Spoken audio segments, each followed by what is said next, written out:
Well, I mean, if somebody would just find Anthony Weiner's laptop,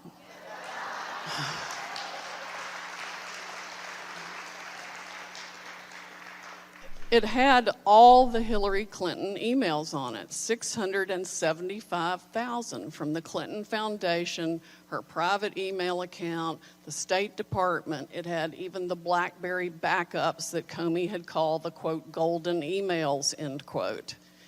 And when the FBI went to get a search warrant on that laptop, they specifically excluded the golden emails because they didn't really want to find the truth. I'm pretty sure they already knew the truth. I'm pretty sure that since President Obama was emailing her on her secret server under an alias, he had to have approved her use of the secret server that was off the grid and unsecured, which means they had to have known about all the intrusions from foreign governments and the NSA database. They were mining it for their own political and financial benefit.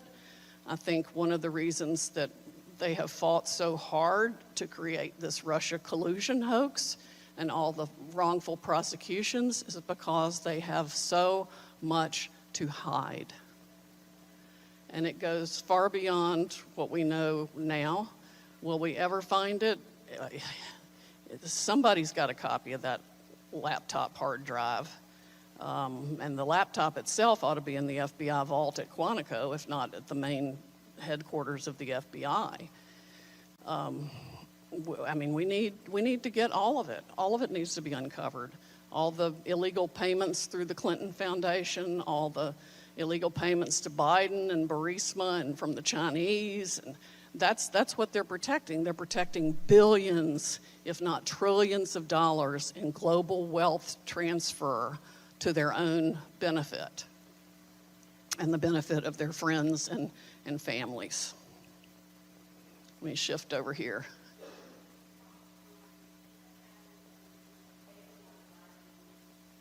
Thoughts on Gina Haspel? Okay.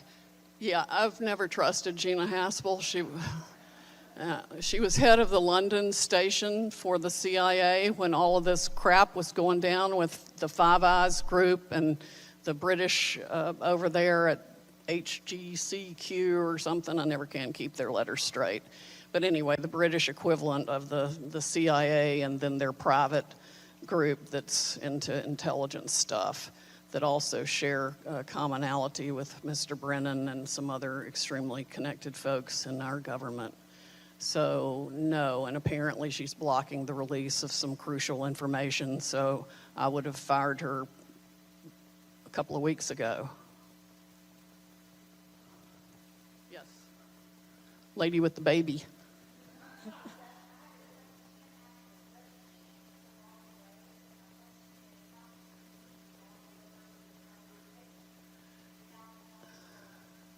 Well, she actually answers only to the president, I think. Maybe to the ODNI, John Ratcliffe.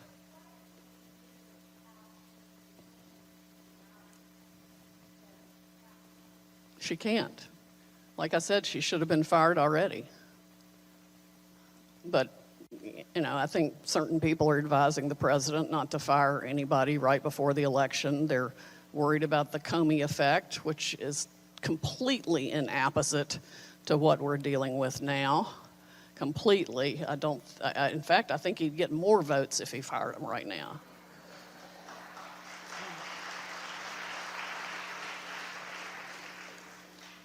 Let's see, somebody from this section. Yes, ma'am.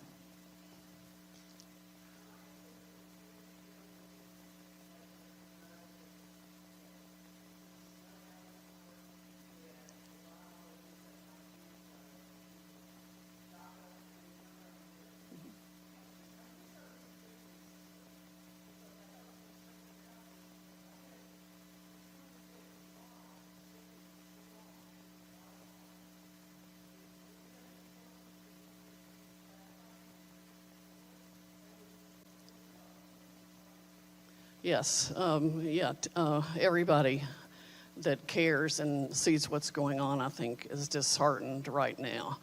But we have barely started to fight. It's only really in the last couple of years that all of the evil and saboteurs and worms have really started to surface. Some things, they're far and wide. They are far and wide. Obama embedded deliberately tens of thousands of his people, communists, Marxists, whatever, into the various agencies in all kinds of positions. We need major civil service reform. We need to be able to fire people. We need to be able to fire people under the same premises you could fire anyone in the private sector. This notion that you can get a government job and stay there forever, first of all, isn't even healthy.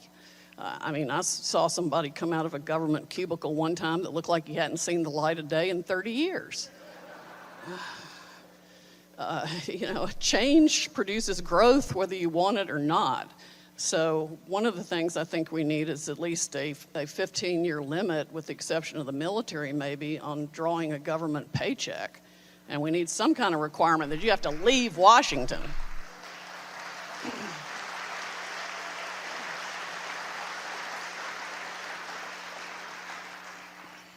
I have never seen a more incestuous place in my entire life, and I only visit, I don't live there.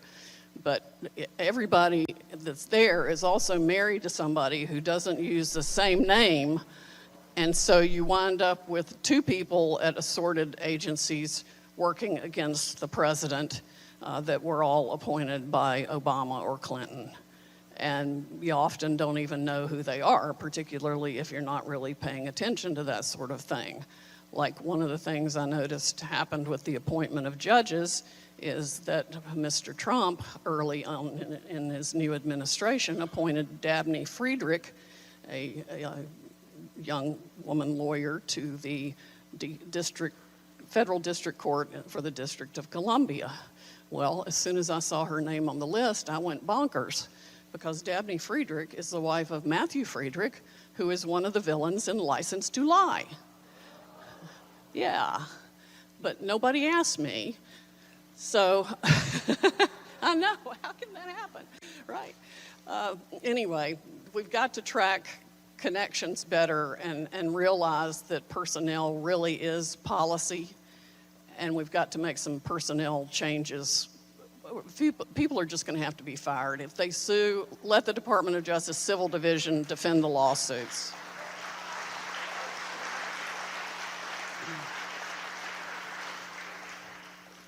There's actually an Obama judge, Amy Berman Jackson, in the D.C. Circuit, who recently gave Peter Strzok a very favorable ruling on his lawsuit against the FBI, and if he isn't prosecuted, he could wind up being reinstated in his job. Yeah. She's also the one that threw the book at Roger Stone and Paul Manafort and put him in solitary and all of that. Yeah, she's not on my list of good judges. Yes, ma'am.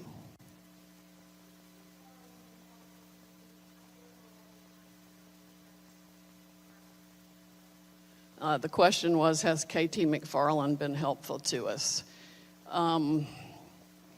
K.T. McFarland, I think, is a sweet person, but I can't say that she's been helpful to us.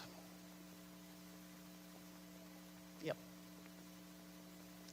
Way back in the back. Yes.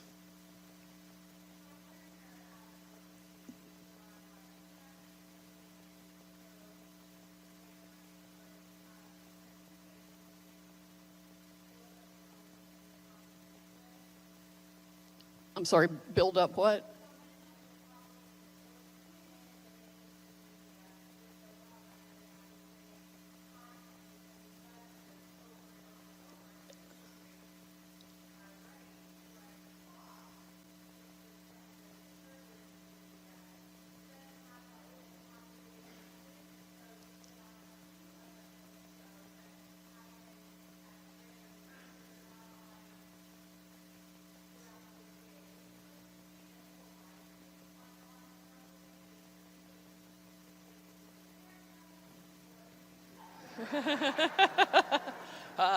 Put on my spy hat.